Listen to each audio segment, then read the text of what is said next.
Good morning. As headmaster, it is my privilege and honor to represent the faculty and staff in opening these 100 commencement exercises of Columbus Academy.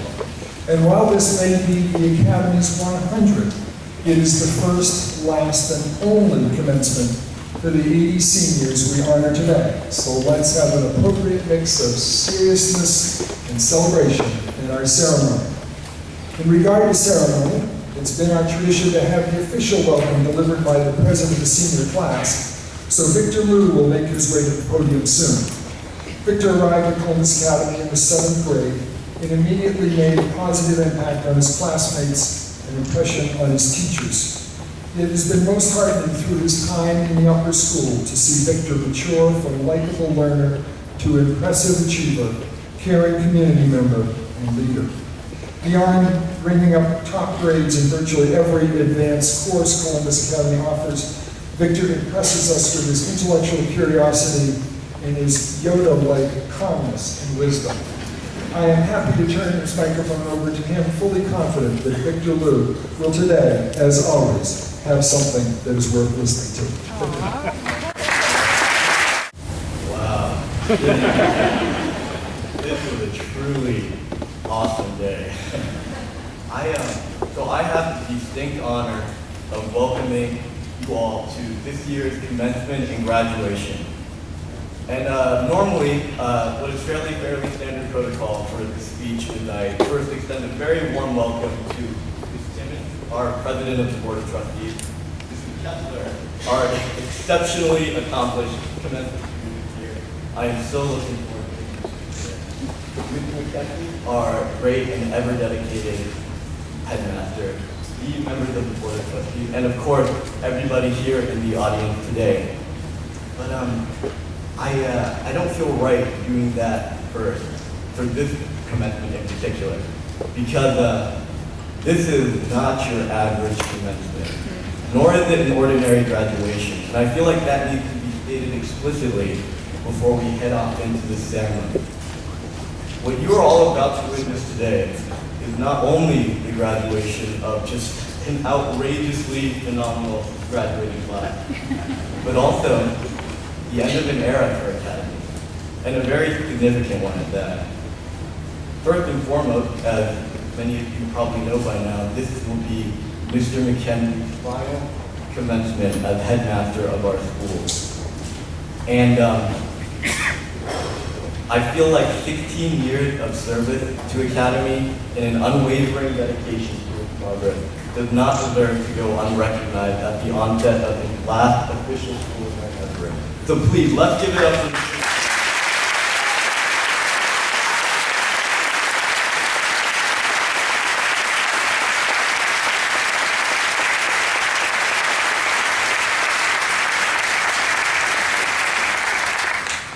And as a personal note, I was thinking about this earlier as I was nervously getting ready for this speech, and I came to the conclusion that Mr. McKenzie, you were probably the most impressive public speaker I've ever heard.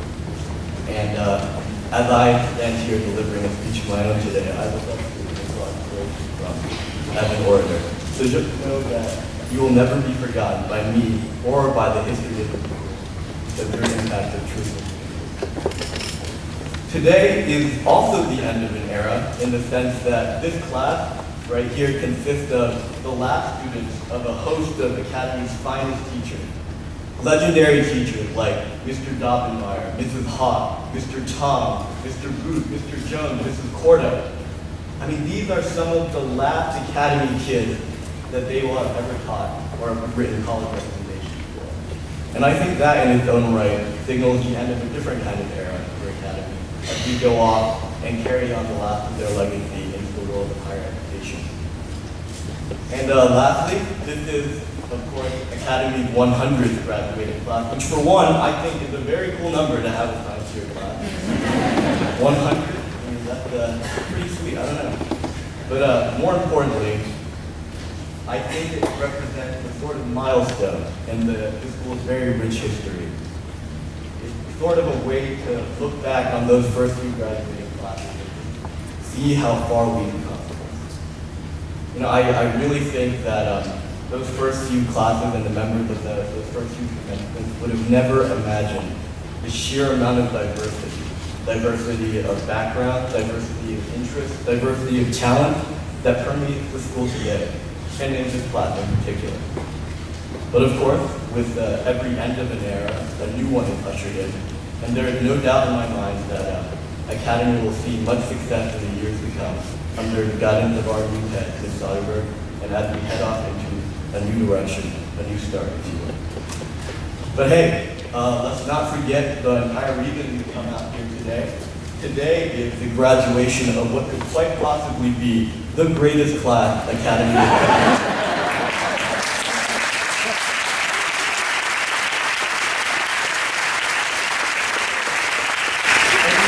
No. It's not because we're the most musically talented or athletic or gotten to the best colleges or the best looking.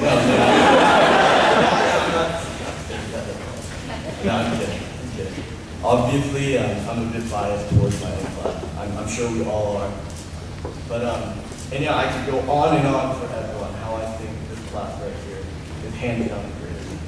But if I had to pick one thing I love most about it, it would have to be our quirkiness. Because you have to admit, we're a pretty odd assemblage of people. And, I mean that in a truly good way. Because with that weirdness comes such a unique sense of humor and attitude that most other grades never get to see or have.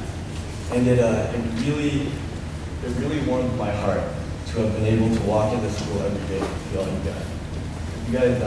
You guys really gave me a reason to smile every day. And I just, man, I love you guys so much. I'm so proud of everything we've done together. So, I think it's really hard to deny that we're a truly special class.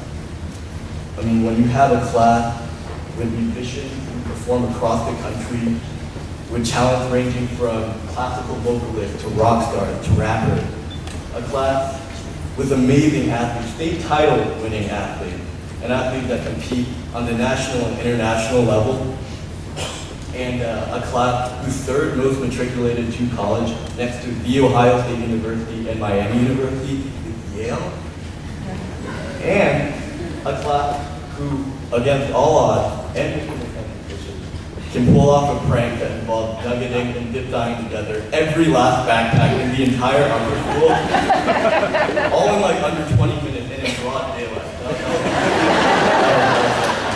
Oh yeah, and not to mention a class with Mr. Bob Kirk himself, a man whose praise does not come by easily, mind you, publicly lauded as collectively having some of the best speeches the school has ever seen, or heard rather. Well, that's how you know you've got a truly special class. And I think it's about time I get down to the whole point of this speech. I probably spoke for far too long. I have an awful habit of that. But I hope I was able to impart on you all at least some of the gravity of today and how much it means to this school's history and to me and the other seniors. So, with all that said, please allow me to personally and formally welcome you all, Mrs. Timmons, Mrs. Kessler, Mr. McKenzie, the Board of Trustees, parents in the audience today, siblings, aunts, uncles, grandparents, cousins twice removed, teachers, faculty, counselors, mentors, the students, underclassmen, wherever you are, and of course, the seniors. Welcome to the commencement and graduation of Academy's latest, greatest, and 100th graduating class in 2013. Let's hear it for